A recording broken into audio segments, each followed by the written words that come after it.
Hello guys, I'm back once again with another episode. Some cars succeed globally, some survive locally, very few manage to do both. This channel is about tracing that journey from global success to local struggle and sometimes reinvention. Today's story is not just the story of a car, it's the story of what happens when global engineering meets local reality. This is the story of Peugeot 206.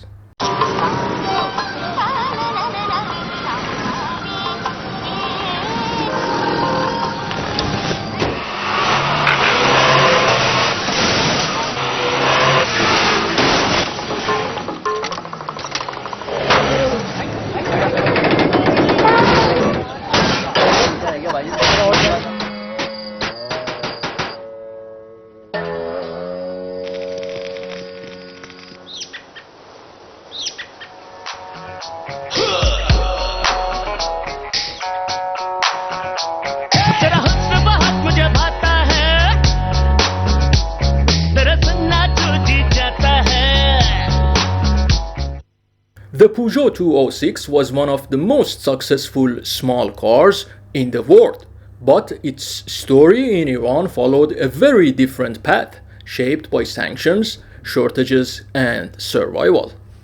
Around 1998, Peugeot revolutionized the B segment with a car called Peugeot 206.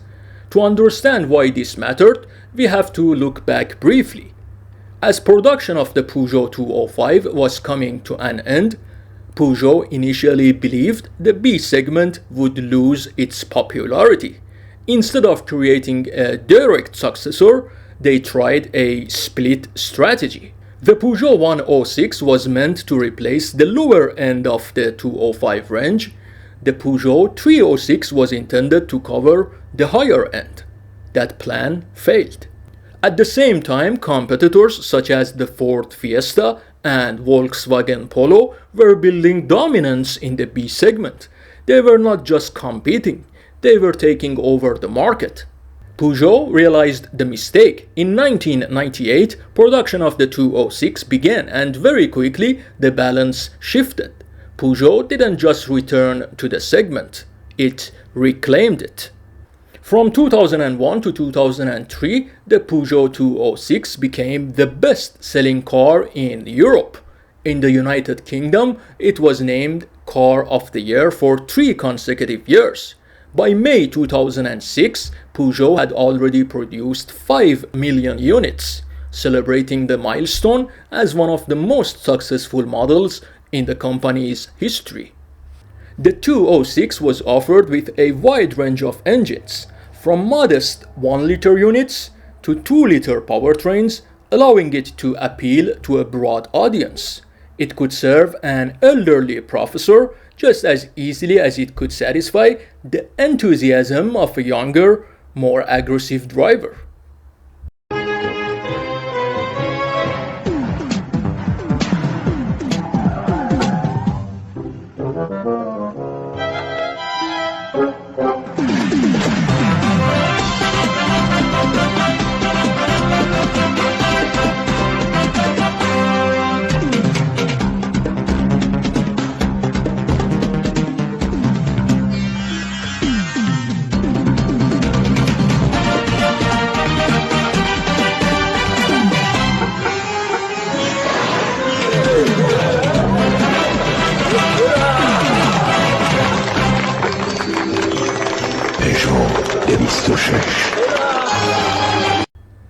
Now it's time to take the story to this part of the world.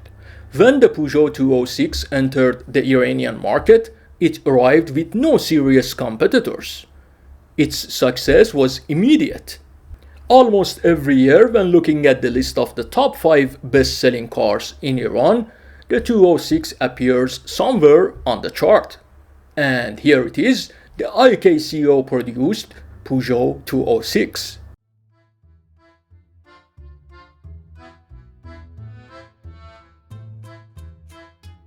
Shall we talk about the design?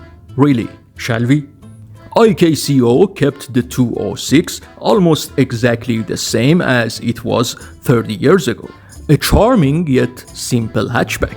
Compact, dynamic, with swooping headlights, a small aggressive front grille, and curved body lines that makes it look more muscular without being bulky. The high-mounted taillights and slightly sloped rear give the 206 a sense of motion, like it's always ready for a Paris-Dakar.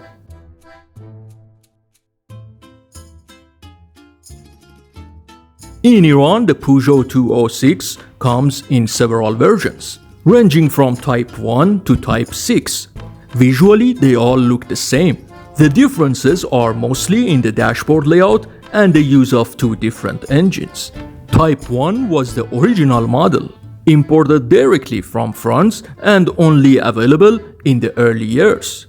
Later in the video, we'll take a closer look at a few of these versions. And yes, I've got a surprise for you.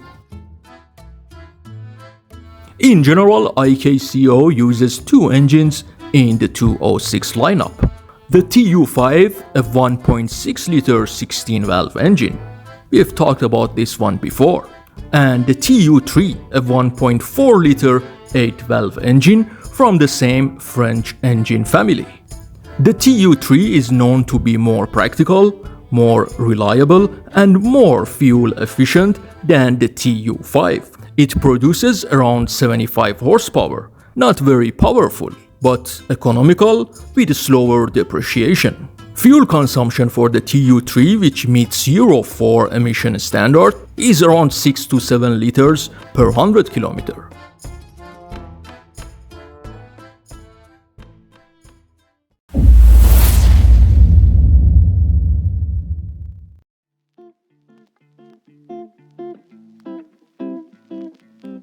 Today I went to a part of town I had never been to before.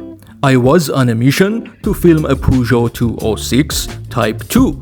This model runs on the TU3 engine. It's a popular choice in Iran, perfect for someone who wants a good-looking car but doesn't really care about revving the engine hard.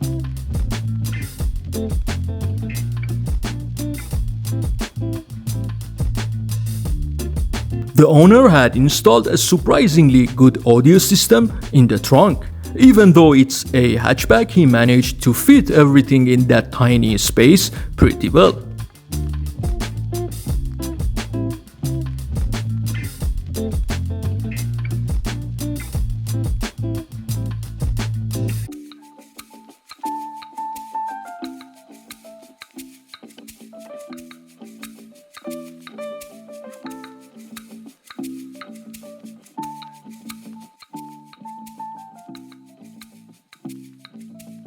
You won't find any luxury options here. Everything is quite basic.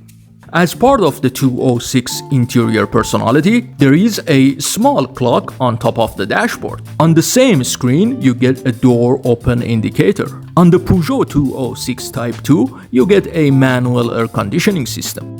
One cool feature of the 206 is the steering wheel mounted media control, located just behind the wheel. In this particular car, it wasn't working, probably because whoever installed the audio system didn't integrate it with the new player. And of course, the iconic white-faced speedometer gauges, which I really like. And as with most cars in Iran, the passenger airbag had been turned off. The logic behind this is always the same. In a minor city accident, they don't want the passenger airbag to deploy. Strange logic, isn't it?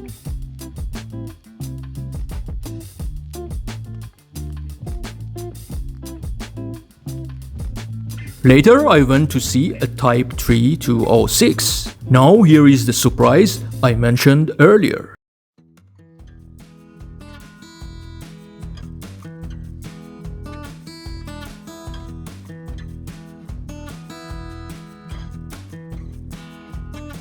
Three years ago, IKCO released a 206 with a panoramic roof. They produced it for only 1 year. At the time, I thought this was a big step toward modernization, until I saw this manual sliding cover. They clearly tried to keep costs as low as possible. The Type 3 also uses the TU3 engine. A minor difference in the dashboard is the addition of automatic climate control. 206 Type 4 and Type 6 were also sold for a few years. They both came with automatic transmission. Their difference was that 206 Type 4 did not have Tiptronic. However, they both used the TU5 engine. And finally, the most preferred version of the 206 in Iran is the Type 5. TU5 engine plus manual gearbox, a combination Iranians absolutely love.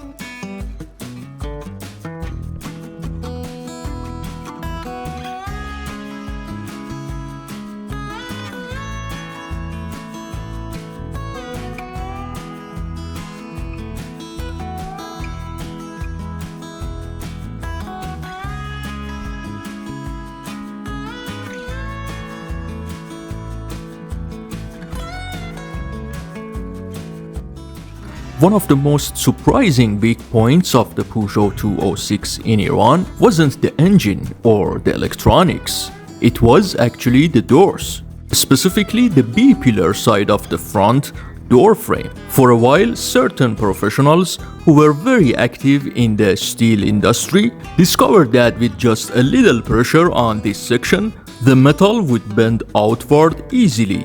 No noise, no effort, no tools. Let's just say their business was thriving. Soon, workshops began offering a special reinforcement piece. This long curved metal plate was designed to sit inside the door along the B-pillar. It strengthened the entire structure and stopped the famous bend and enter trick that had become so common.